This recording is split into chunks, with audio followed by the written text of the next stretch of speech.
আসসালামু আলাইকুম রহমতুল্লাহি ওবরকাতুহু। সম্মানিত দর্শক, জামাত এবং বিএনপির মধ্যে যে কাদা ছোড়াছুড়ি শুরু হয়েছে, এটি যেকোনো সভ্যতা, যেকোনো ভব্যতা, যেকোনো সৌজন্যতার যে সীমা, সে সীমা অতিক্রম করে ফেলেছে।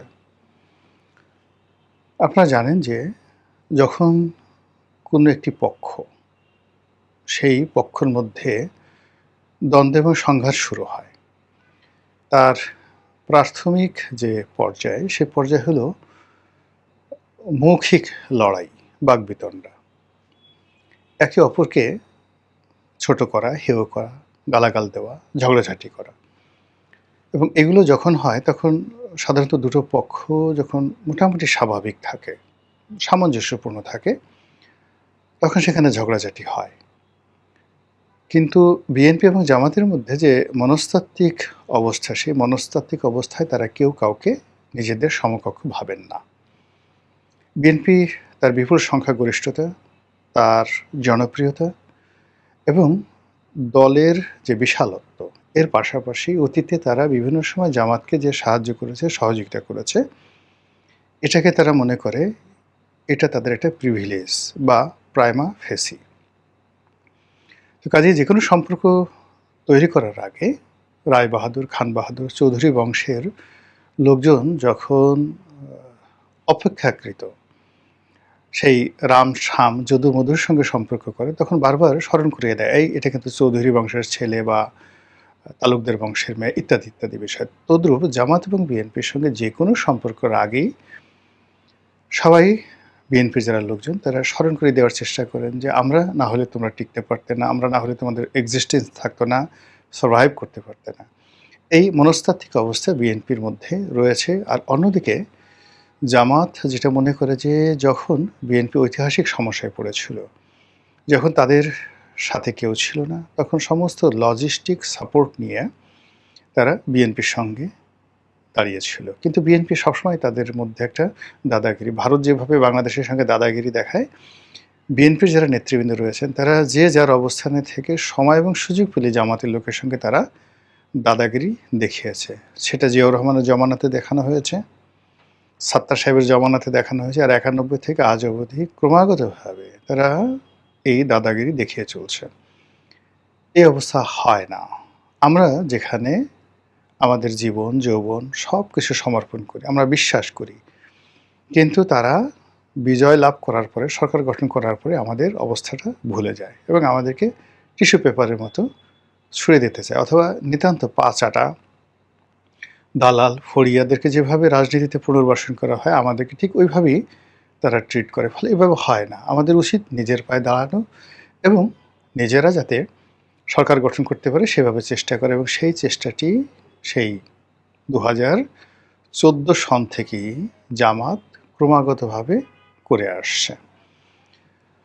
এখন এই যে জামাতের যে চেষ্টা ২০১৪ থেকে ২০২৪ অবধি, কারোর সাথে সংঘাতে না গিয়ে, কারোর সাথে সম্পর্ক নষ্ট না করে, বরং সবার সঙ্গে তলে তলে সম্পর্ক করে ১, ২, ৩, ৪ একটা প্রক্সি সংগঠন দাঁড় করিয়ে, plan A, plan B, C, এরকম ৩ থেকে ৪টি প্ল্যান নিয়ে, এরপরে যতটা সম্ভব অর্থনৈতিকভাবে, সাংগঠনিকভাবে নিজেদেরকে বিস্তৃত করার যত চেষ্টা গত ১০ বছরে জামাত করেছে, তার একটা বাস্তব রূপ আমরা দেখতে পেয়েছি এই ২০২৪ সনে। কিন্তু ২০২৪ সনে জামাতের যে প্রবলেমটা হলো, জামাত ধরেন আগের যারা প্রথম শ্রেণীর নেতৃত্ব ছিলেন বা প্রথম সারির নেতৃত্ব ছিলেন, তাদের তো অনেকে মারা গিয়েছেন, তারপরে অনেকে ফাঁসিতে চড়ানো হয়েছে। ফলে এই যে জেনারেশনটা যেটা এখন নেতৃত্ব দিচ্ছেন, তারা মূলত চতুর্থ সারির, যেটাকে টায়ার বলা হয়, স্তর বলা হয়, সেই চতুর্থ স্তরের নেতৃবৃন্দ।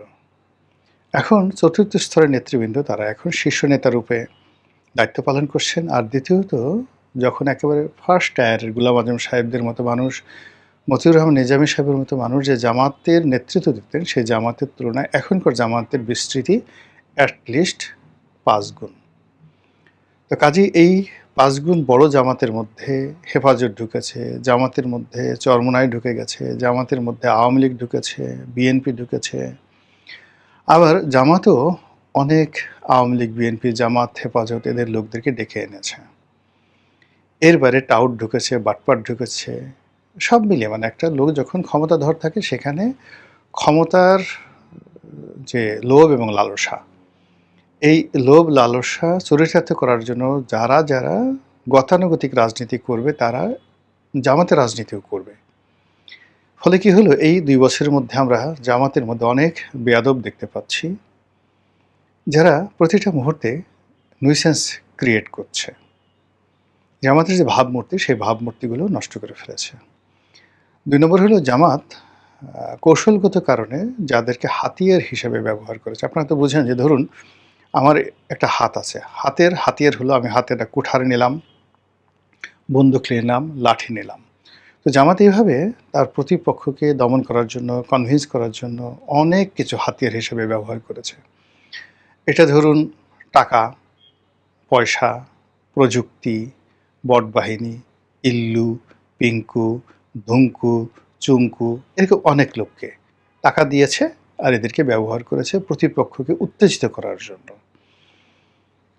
ফলে কি হলো, জামাত রাতারাতি যখন ক্ষমতায় চলে আসলো তখন এ সকল ইল্লু এবং পিঙ্কু, চুল্লু বুল্লু যারা আছে, চিল্লু বিল্লু যারা আছে, তারা ওনারশিপ দাবি করে বসলো।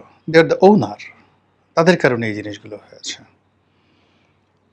এই ধাক্কা সামলানোর মতো অবস্থা জামাতের এই মুহূর্তের নেতৃত্বে যারা আছেন তাদের নেই। এর কারণ হলো যে একটা কথা আছে, ফ্র্যাঙ্কানেস্টাইনের দানব। আপনি যে দানব তৈরি করবেন, যে মাস্তান তৈরি করবেন, চাঁদাবাজি তৈরি করবেন, যে কোনো মন্দ কাজ, ওটার কুফল আপনাকে ভোগ করতেই হবে। আর আপনি সারা জীবন ভালো কাজ করে ভালো কিছু সৃষ্টি করবেন, তো আপনি সেই ভালো কাজের ফলও দুনিয়া এবং আখিরাতে পেয়ে যাবেন। তো জামাত কী করলো, ছাত্রলীগকে, ছাত্রদলকে কিংবা আওয়ামী লীগের বটবাহিনীকে ফাঁকি দেওয়ার জন্য যে সমস্ত কাজকর্ম করেছে, এখন সেই কাজগুলো তাদের জন্য একটা রীতিমতো মহা ফেতনা এবং ফ্যাসাদে পরিণত হয়ে গেছে। এমন সব লোকের দায় দায়িত্ব তাদেরকে নিতে হচ্ছে যে লোকগুলোর ক্যারেক্টারিস্টিক্স আসলে জামাতের সঙ্গে যায় না, তাদের লেবাস জামাতের সঙ্গে যায় না, তাদের শিক্ষা দীক্ষা, তাদের চরিত্র কোনো কিছু জামাতের সঙ্গে যায় না। কিন্তু এই লোকগুলো, তারা বলছে তারা জামাত করছে, তাদের কাছে জামাতের অনেক গোপন তথ্য আছে, তাদের সঙ্গে জামাতের আমির, জামাতের সেক্রেটারির কথাবার্তা হয়েছে, এরকম অসংখ্য ভিডিও, অডিও কল তাদের মধ্যে রয়ে গেছে, তাদের কাছে রয়ে গেছে, এবং এইগুলো নিয়ে তারা জামাতকে রীতিমতো জিম্মি করে ফেলছে। ঠিক একই অবস্থা আবার বিএনপির। বিএনপির যে সমস্যাটা হলো, মানে যে লোক জামাতের গুপ্ত কিংবা জামাতের ভাড়া করা হাতিয়ার যারা আছে, তারা কৌশলের পার্ট হিসেবে বিএনপির সাথে যোগাযোগ করেছে, এবং বিএনপির অনেক লোকের অনেক ব্যক্তিগত কথা, তারপরে অনেক ব্যক্তিগত ভিডিও, তথ্য উপাত্য তাদের কাছে রয়েছে। এখন এই লোকগুলো জাস্ট লাইক কি বলবো, বর্গীদের মতো, ডাকাতের মতো, শয়তানের মতো এই দুটো দলকে জিম্মি করছে এবং একজনের কথা আরেকজনের কাছে বলে দিচ্ছে, এবং এই দুটো দলের মধ্যে সম্পর্কটা এখন এমন একটা পর্যায়ে চলে আসছে, এটি এখন আর বাকযুদ্ধের মধ্যে থাকছে না, এটি রীতিমতো সংঘাতের পর্যায়ে চলে গেছে। আপনি লক্ষ্য করবেন যে প্রায় প্রতিদিনই কিছু কাজকর্ম ঘটছে, কিছু ঘটনা ঘটছে, যেগুলো একই সঙ্গে ক্রিমিনাল অফেন্স, একই সঙ্গে অনৈতিক কর্মকাণ্ড, একই সঙ্গে যাকে বলা হয় যে একটা মানুষের যে অধঃপতন, পচে গলে যাওয়া, ঠিক তার আগে যে অবস্থা তৈরি হয়, এরকম কিছু ঘটনা জামাত এবং বিএনপির নেতাকর্মীদের মধ্যে সারা বাংলাদেশে ঘটে যাচ্ছে।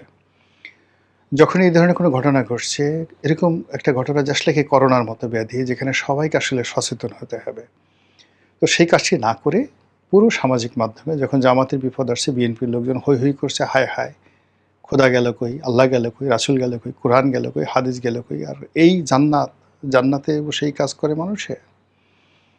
আবার অন্যদিকে যখন বিএনপির লোকজন কোনো কাজকর্ম করছে, তখন সবাই বলছে, আরে দেখো দেখো আমাদের নেতা কী করেছে, আমাদের নেতা তো বড়জোর একটা চুমো দিয়েছে, এ তো ডাইরেক্ট লাগিয়ে দিয়েছে। একদম ডাইরেক্ট লাগিয়ে দিয়েছে ফাটাফাটি। এখন বিএনপি কি বলবে? বিএনপির লজ্জা আছে, শরম আছে? তারপরে অন্যান্য যে ঘটনাগুলো ঘটছে, ক্রিমিনাল অফেন্স, সেগুলো তো আসছেই সামনে। সব মিলিয়ে দুটো রাজনৈতিক দলের মধ্যে যে বন্ধন হতে পারত, সম্পর্ক হতে পারত, বিরোধী দল এবং সরকারি দলের মধ্যে যে একটা সুষম প্রতিযোগিতা হতে পারত, কিংবা প্রতিদ্বন্দ্বিতা হতে পারত, ইভেন শত্রুতা হতে পারত। আওয়ামী লীগ এবং বিএনপির মধ্যে যে শত্রুতা, সেই শত্রুতা জামাত এবং বিএনপির মধ্যে সম্ভব নয়। ফলে কি হচ্ছে, আওয়ামী লীগ সিনারিওর বাইরেতে আছে, বিএনপি রাষ্ট্র ক্ষমতা আছে, জামাত তথাকথিত বিরোধী দলে আছে, এবং সে জানে যে কোনোভাবেই সে বিএনপির সঙ্গে গলা উঁচু করে কথা বলতে পারবে না। আবার জাতীয় পার্টির মতো তারা গলার স্বর নরম করে বিএনপির দাবিদারিও করতে পারবে না। বিএনপির সাথে ঝগড়া করবে না, ঝগড়া করতে পারবে না, এবং এখন যে অবস্থায় চলছে, এই অবস্থায় যদি আর কিছুদিন চলে, জামাতের যে অস্তিত্ব, সেই অস্তিত্ব টিকবে না, জামাত নামক দলটি থাকবে না। তাহলে কি করতে হবে? জামাতের যারা নেতাকর্মী আছে তাদের মধ্যে এক ধরনের উন্মাদনা তৈরি করতে হবে, প্রতিযোগিতা তৈরি করতে হবে। আর সেই প্রতিযোগিতা তৈরি করার জন্য তারা যেভাবে আওয়ামী লীগকে ব্যস্ত রেখেছিল, যেভাবে আওয়ামী লীগের বিরুদ্ধে ন্যারেটিভ তৈরি করেছিল, যেভাবে আওয়ামী লীগকে রীতিমতো মানসিকভাবে অসুস্থ করে ফেলেছিল, ঠিক একই জিনিস তারা, যেহেতু গোপনে এই কাজগুলো তাদের করতে হচ্ছে, প্রকাশ্যে তাদেরকে এই কাজগুলো করতে হচ্ছে। জাস্ট একটা উদাহরণ, আমি সত্য মিথ্যা জানি না, যেমন দেখা গেল, মানে বেশিরভাগ মানুষ যেটা হয়, আমাদের বন্ধু মানুষ, আমার সাথে খুব ভালো সম্পর্ক, তিনি অতি সম্প্রতি লাঞ্ছিত হয়েছেন ইটালিতে, বনিয়ামিন। বনিয়ামিনের সঙ্গে আমার ব্যক্তিগত সম্পর্ক ভালো। উনি মাঝে মধ্যে, অনেক আগের থেকেই, আরও 7-8 বছর আগের থেকেই ওনার সঙ্গে আমার টেলিফোনে কথা হয়। তারপর একবার দুবার কথা হলো, কিন্তু এই জুলাই আগস্ট বিপ্লবের সময় খুব ঘন ঘন কথা হতো, এবং তিনি দেশ নিয়ে খুব চিন্তা করতেন, ভীষণ রকম চিন্তা করতেন। তো অল অন এ সাডেন তিনি অনেকটা জামাতমুখী হয়ে গেলেন, জামাতের পক্ষে গেলেন। আমি এগুলো নিয়ে আসলে ওনার সঙ্গে আমার যে কথাবার্তা হতো, রাষ্ট্র নিয়ে, দেশ নিয়ে, দেশের অবস্থা নিয়ে, রাজনৈতিক